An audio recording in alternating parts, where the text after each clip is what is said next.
سلجھانے کے والے سے بات ہوئی. مریم نواز صاحبہ نے بھی کہا کہ خواجہ آصف میرے والد صاحب کی طرح ہیں, تو ان کے جو گلے شکوے جو تحفظات ہیں اس کو دور کیا جائے گا, اس کے اوپر منوان عمل کیا جائے گا. جو ان کی بات ہے ہم ان کے بڑے ہونے کی وجہ سے, کیونکہ یہ بڑے ہیں نا, تو ان کے بڑے ہونے کی حیثیت سے ہم ان کا احترام کرتے ہیں اور ہم پر یہ واجب ہے. یہ مریم نواز صاحبہ نے کہا. اب یہ جو قیادت ہے نا نون لیگ کی, اس نے بیوروکریسی کے حوالے سے تو بات کی, اور الیکشنز, ویسے تو خبر یہ آئی کہ جی اس ملاقات کے اندر ضمنی انتخابات کے حوالے سے بات ہو رہی تھی, لیکن سر یہ ملاقات ضمنی انتخابات کے ٹکٹس اور پارٹی امیدواروں کے ناموں کی فہرست کے حوالے سے نہیں ہوئی.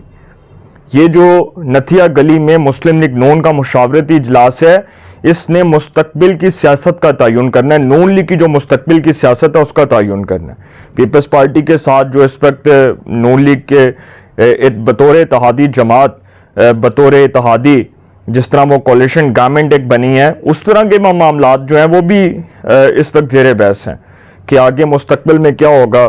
اور پھر پیپلز پارٹی جو ہے اس کے حوالے سے بھی بات ہوئی. تو اس میں بہت سے معاملات جو تھے وہ ڈسکس ہوئے, اور جو ملاقات تھی بتایا جا رہا ہے کہ یہ بڑی خوشگوار ملاقات تھی. دوسرا جو معاملہ ہے وہ امریکہ میں جو field marshal general Syed Asim Munir صاحب کی اہم ملاقاتیں ہوئیں, اور پھر جو امریکی جو نمائندگان ہیں جن سے ان کی ملاقاتیں ہوئیں, خصوصی جو ہے وہ بات چیت کا ایک ایسا ذریعہ کہ مستقبل کے اندر بھی اس طرح کی مثبت خبریں سامنے آئیں گی اور دیکھنے کو ملیں گی.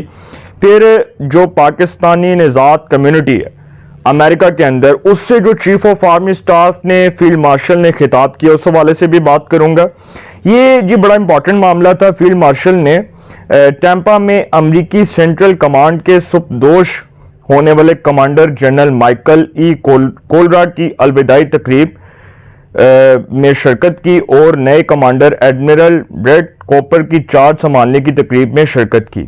آئی ایس پی آر کے مطابق فیلڈ مارشل نے جنرل کورلا کی شاندار قیادت اور دو طرفہ عسکری تعاون کو مضبوط بنانے میں ان کی قیمتی خدمات کو سراہا, اور ایڈمرل بریٹ کوپر کو نیک خواہشات پیش کرتے ہوئے اس اعتماد کا اظہار کیا کہ باہمی تعاون کے ذریعے مشترکہ سیکیورٹی چیلنجز سے نمٹنے کا سلسلہ جاری رہے گا. فیلڈ مارشل نے chairman joint chief of staff general Dan Caine سے بھی ملاقات کی, جس میں پیشہ ورانہ دلچسپی کے امور پر تبادلہ خیال کیا گیا. اس موقع پر انہوں نے جنرل ڈین کین کو پاکستان کے دورے کی دعوت دی. آرمی چیف نے ان کو کہا کہ آپ پاکستان آئیں, ہم آپ کو دعوت دیتے ہیں, کیونکہ سر دیکھیں جب آرمی چیف کے ساتھ field marshal general Syed Asim Munir صاحب کے ساتھ ملاقات ہوئی تھی ٹرمپ کی وائٹ ہاؤس میں, جب انہوں نے ان کو مدعو کیا تھا, تو ڈونلڈ ٹرمپ نے بطور امریکن پریزیڈنٹ, امریکہ کے صدر کی حیثیت سے اس نے ایک بہت بڑا سٹیٹمنٹ دیا. اس نے کہا کہ میرے لیے یہ اعزاز کی بات ہے کہ field marshal general Syed Asim Munir جو ایک بہادر ماں کا بہادر بیٹا ہے اور ایک عظیم سپاہ سالار ہے, یہ ہمارے لیے فخر اور اعزاز کی بات ہے کہ ہم اس شخص سے ملاقات کر رہے ہیں. کیونکہ سر ٹرمپ نے فوجی صلاحیتوں کو, جو ان کی پیشہ ورانہ صلاحیتیں ہیں فیلڈ مارشل کی, اس کو سراہا, اس لیے کہ جو پاک بھارت جنگ تھی اس میں بھارت کو بڑی عبرتناک شکست ہوئی. اب اس حوالے سے بھی chief of army staff field marshal نے جو پاکستانی نژاد کمیونٹی سے خطاب کیا, اس میں انہوں نے بھارت کی فسطائیت, ظلم و بربریت, فرعونیت کو نہ صرف ایکسپوز کیا بلکہ اس کو عالمی سطح پر اجاگر کرنے کی, اس کو عالمی سطح پر ایکسپوز کرنے کی بات کی ہے کہ ہم اس کو عالمی سطح پر ایکسپوز کریں گے, بھارت کا گھنونا اور صفاق چہرہ پوری دنیا کے سامنے دکھائیں گے. اور انہوں نے کہا کہ کشمیر پاکستان کی بنیادی شہر ہے, کشمیر پر پاکستان کا اٹل موقف ہے. اقوام عالم کی جو قراردادیں ہیں اس کے مطابق, اس کی امنگوں کے مطابق مسئلہ کشمیر جو ہے اس کا حل پوری دنیا کا دیرینہ مطالبہ ہے. اور کشمیر کے موقف سے, اس اٹل موقف سے پاکستان کسی بھی طرح ایک آنچ بھی پیچھے نہیں ہٹے گا, کیونکہ کشمیر جو ہے وہ پاکستان کی بنیادی شہر ہے. اس حوالے سے بھی چیف آف آرمی سٹاف نے بات کی. انہوں نے امریکہ میں پاکستانی کمیونٹی سے خطاب کرتے ہوئے کہا کہ بیرون ملک مقیم پاکستانی قوم کا قیمتی اثاثہ ہیں, امریکہ میں رہنے والے پاکستانی ملک کے لیے فخر اور عزت کا باعث ہیں. فیلڈ مارشل نے امریکی امریکہ، سعودی عرب، متحدہ عرب امارات اور چین کے ساتھ مختلف مفاہمتی یادداشتوں کے تحت معاشی تعاون اور سرمایہ کاری کے فروغ کو بھی سراہا۔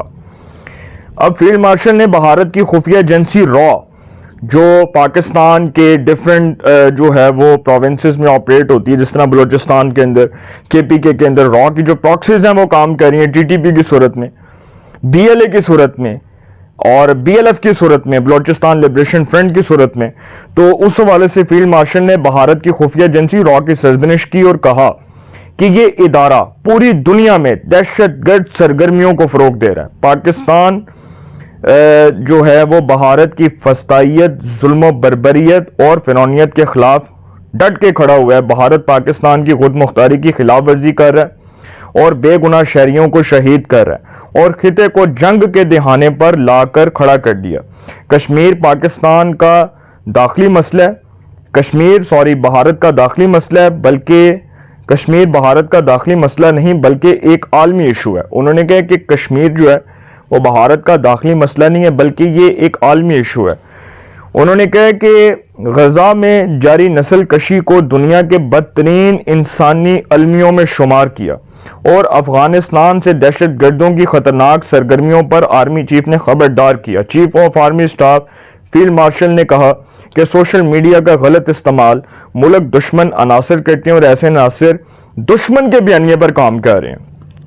کون سے عناصر؟ وہ جو باہر کے ملک میں بیٹھ کر پاکستان کی اسٹیٹ، پاکستان کے اداروں کو للکار رہے ہیں، وہ سو کالڈ یوٹیوبرز جو پاکستان کی اسٹیٹ کے خلاف ایک نیریٹو بلڈ اپ کر رہے ہیں اور بہت سالوں سے کر رہے ہیں اور پھر ان کو منہ کی کھانا پڑی۔ وہ کہتے ہیں نا کہ کیچڑ کے اندر پاؤں ڈالو گے تو گندی چھینٹیں آپ کے منہ پر گریں گی۔ سر، جنہوں نے گندے کیچڑ میں پاؤں ڈالا ان کے منہ پر آج چھینٹیں گر رہی ہیں۔ اور ایک جو مصنف بنے ہوئے ہیں جو باہر کے ملک میں بیٹھ کے تجزیہ نگار بنے ہیں، وہ کہتے ہیں کہ جی دیکھو بھارت کی کتنی اچھی پلاننگ تھی کہ پاکستان کے اوپر اٹیک کیا۔ آپ کی حب الوطنی کے اوپر لوگوں کو شک ہو رہا ہے موصوف کہ آپ پاکستانی ہونے کا ثبوت دیتے، آپ اپنی پاکستانیت کا ثبوت دیتے، لیکن آپ نے بھارت کی پراکسی ہونے کا ثبوت دیا۔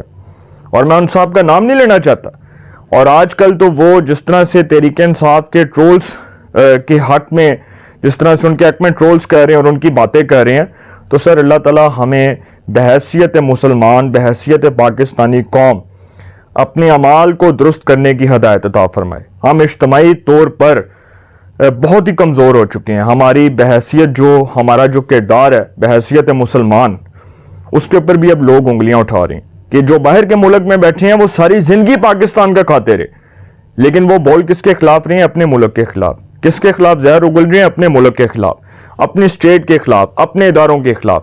آرمی چیف نے خبردار کیا بھارت کو۔ انہوں نے غزہ میں ہونے والی نسل کشی کے اوپر تفصیلاً بات کی اور اس کو ایک بہت بڑے فورم کے اوپر اٹھایا پاکستانی نژاد کمیونٹی کے سامنے۔ تو سر جو زہر اگل رہے ہیں اسٹیبلشمنٹ کے خلاف، ان کو پہلے بھی کچھ نہیں ملا، سرے سے کچھ نہیں ملا اور اب بھی کچھ نہیں ملنا، کیونکہ سر ان کا انجام بڑا عبرتناک ہونا ہے۔ آج نہیں تو کل تو پاکستان آنا ہے نا، تو سر کس منہ سے آئیں گے؟ وہ کہتے ہیں نا کہ شیر کعبے کس منہ سے جاؤ گے غالب، شرم تم کو مگر نہیں آتی۔ اپنی رائے کا کمنٹس میں ضرور اظہار کیجیے گا۔ انشاءاللہ ایک نئے سیگمنٹ کے ساتھ پھر ملاقات ہوگی۔ آپ اپنا بہت خیال رکھیے گا۔ اللہ نگہبان۔